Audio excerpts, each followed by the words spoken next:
Living Local Carolina with Katie Turner. Local trends, shopping, dining, and more. This is Living Local Carolina. This story is sponsored by Horry County Solid Waste Authority.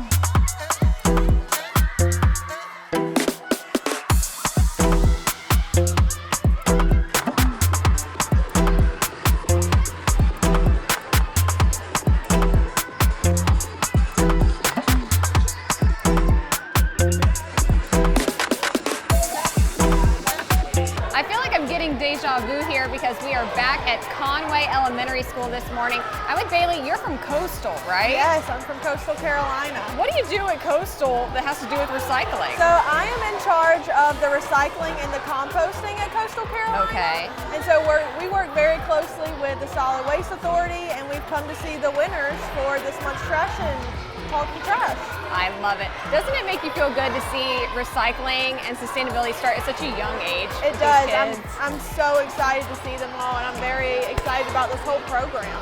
All right. Do you have any tips for people that want to recycle more back at home? Yes, and it is to look at your resources that the solid waste provides and learn how to recycle right.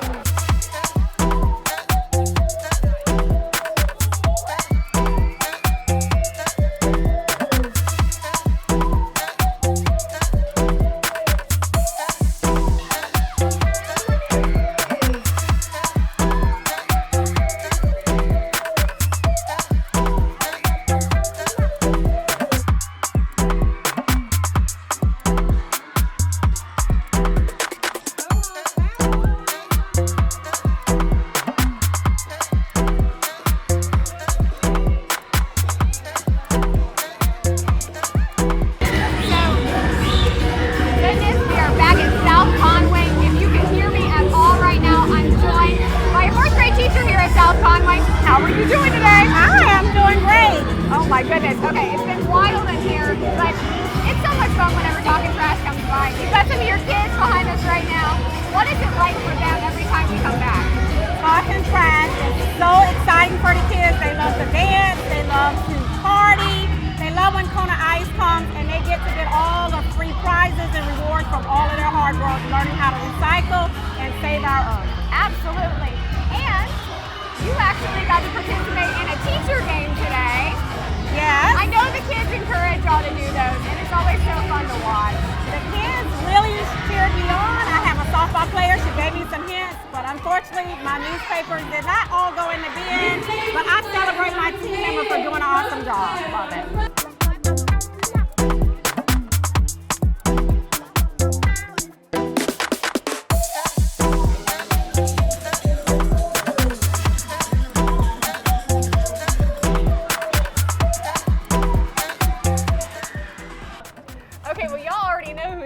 Scotty Powell, dude, you've been coming to these for a couple months now. Yeah.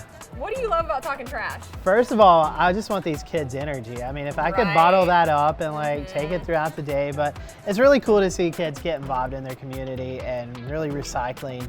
You know, it's a big emphasis now that, you know, just the world itself, you just drive down the road and you see all that litter. So now you see kids being proactive and wanting to help make their community look better. It's just such a cool thing to see them get involved. And that's why we come and reward them with dance parties and Kona Ice and all that good stuff. Cookies, sugar, all that good stuff. Yeah, there's nothing like some fourth graders and a bunch of sugar.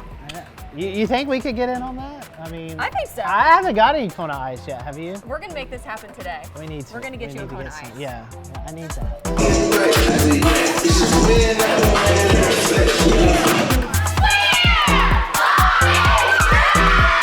This story is sponsored by Horry County Solid Waste Authority.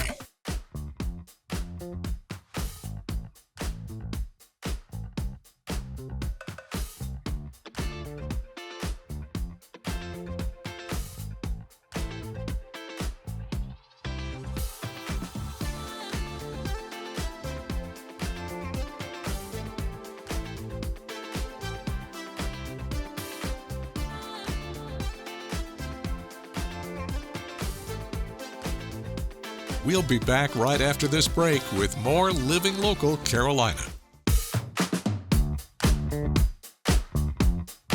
This segment is sponsored by DeVry University.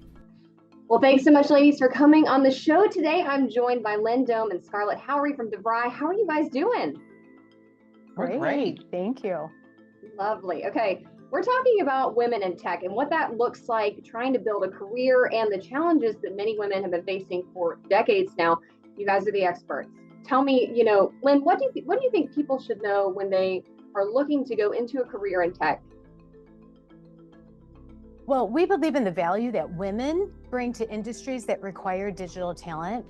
And what we don't want is personal or financial hurdles to stand in anyone's way. And so we really want individuals, when they're seeking out their tech career or going into the cybersecurity space, that they're looking at programming efforts that offer those wraparound services. And those services include accessibility, it includes resources, mentoring, financial support, and so much more. And that is a launching pad for women not only to get into tech, but also into the lucrative cybersecurity careers. Oh, that's a really good point. Okay, Scarlett, what do you think are some of the challenges that women face getting to that point?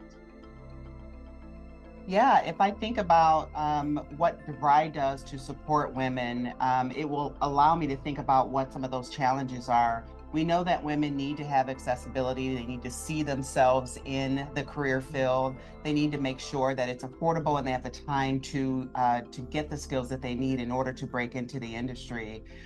It's why higher education does need to create short cycles of learning that include industry recognized credentials so that learners gain the skills that are most in demand by the industry.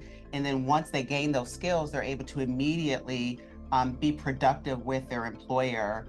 At DeVry, it's why we created the Women in Tech Scholars Program. That program includes resources and support for learners so they gain the skills that are most in demand. It includes curriculum, DeVry's care formula, as well as DeVry partnerships that include women in cybersecurity and other industry partners. Again, we want to make sure that women can not only get into the tech industry, but they stay in that industry with all of the support services that we offer at our university. This segment is sponsored by DeVry University.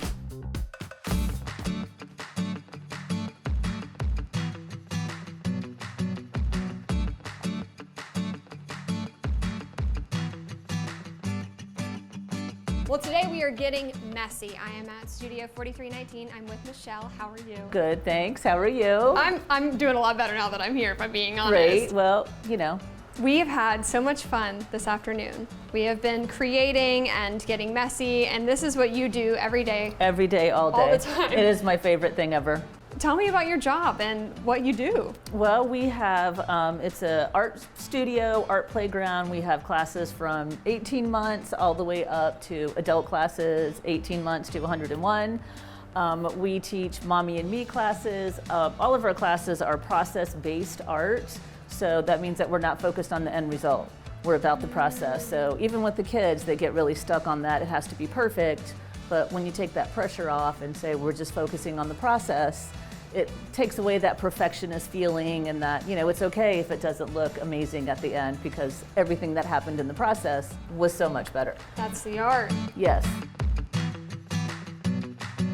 Frame Your Beach. So this is a resin.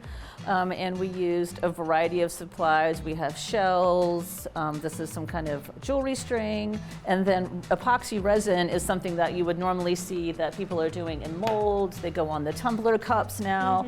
These things are epoxy resin. So now that will be permanently frozen in that position on your frame from the resin, because tomorrow it'll be hard as a rock. And the mermaid cannot swim. And the mermaid will be right there forever. And then you also made this beautiful coaster with some glitter and your name, and Miguel made this beautiful bowl that he's going to get to put up. And here's some other things that are the more traditional uses for resin in the arty and crafting world, but this is just kind of a next level, really more what I love because it's combining the art with the resin. This was therapeutic for me, Very if much, I'm being absolutely. honest. Yeah, definitely. I feel like you probably come across that quite a bit with people Absolutely. who come take classes here. Oh yeah, it is very therapeutic. Where can people find out more information about your classes? My website is studio4319.com. We're also on Facebook and Instagram, and my number is 843-400-3045. We have it all. It's really amazing.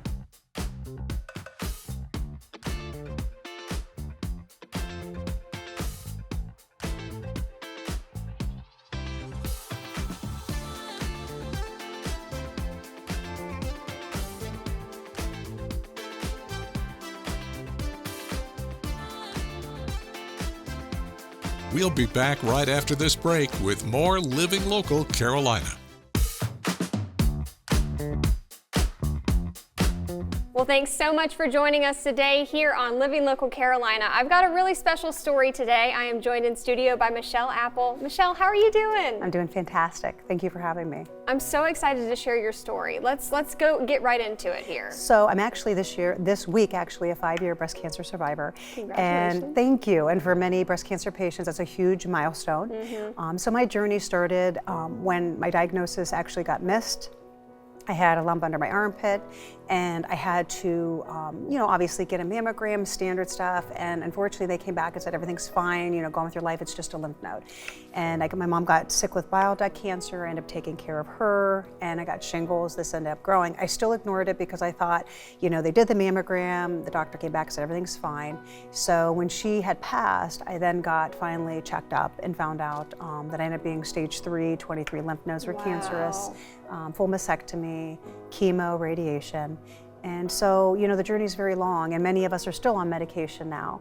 So that was a huge part of me starting the foundation, because I wanted people to understand that when you do have a lump, that we do have to push for ultrasound and maybe advocate for ourselves a little bit more that maybe we don't know. So we do provide a mentor program with the Apple Breast Cancer Foundation, so that when a newly diagnosed patient comes through and they call and they need help or support, we mentor them with another patient that has gone through breast cancer. So again, we don't miss things like, you had a lump, you should have pushed for an ultrasound. Did they do a bone density scan in the beginning, or a nuclear bone scan? Those type of things we educate, because it's overwhelming. When you get that diagnosis and you're told you have cancer, it literally, you go through denial, you go through acceptance, and then you go through, for me, it was, I'm gonna fight this. There's no way I'm gonna let this breast cancer define me. And hopefully I can help other patients along the way. And a big thing to you is nutrition, obviously with what you do. Yeah, so how I'm did a that help you? Oh my gosh, absolutely. So I'm a dietitian by trade.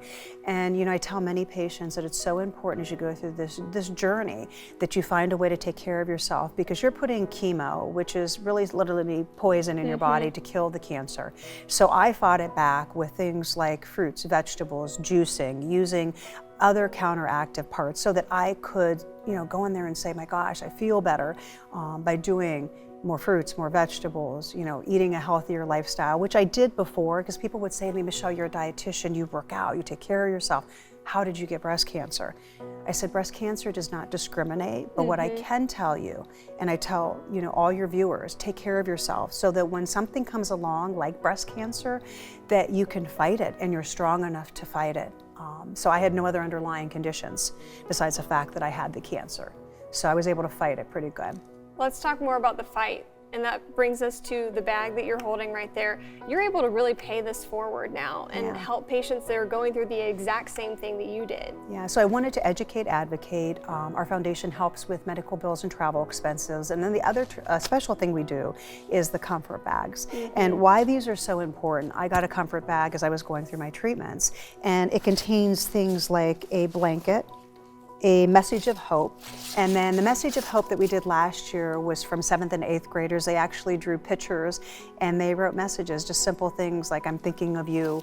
I hope that, this brings a smile to your face. So the standard stuff we have is lip balm, sanitizer. We're always looking for makeup bags. And so if any women out there have extra makeup bags, you have them laying around. What, Ipsy bags we were talking about, and Estee Lauder bags. We use them to put the items in, like the lip balm and sanitizer and so forth. So any donations are accepted, but the staple items are the Footies with Grip, the blanket, the lip balm, sanitizer, and that type of stuff. So we donate these to local cancer centers. So this year we went to McLeod Health Cancer Center. We did Grand Strand, Conway Medical Center, and then Coastal Carolina Cancer Centers as well. It's well needed in this area. There's many patients that are getting it. We'd love to do 300 to 400 is our goal. So we need your viewers to reach out and donate items, and then we deliver them right before the holidays to bring a smile to their face. So sometime in December, and then we take the donations all the way up into August. Perfect. Don't forget to like our page on Facebook and follow us on Instagram and Twitter. How to use the QR code. Just open the camera app on your smartphone, iPad, or tablet. Point your device at the QR code so the QR code appears on your screen. Your device will recognize the QR code and show you a notification. Click that notification and you'll come to our website.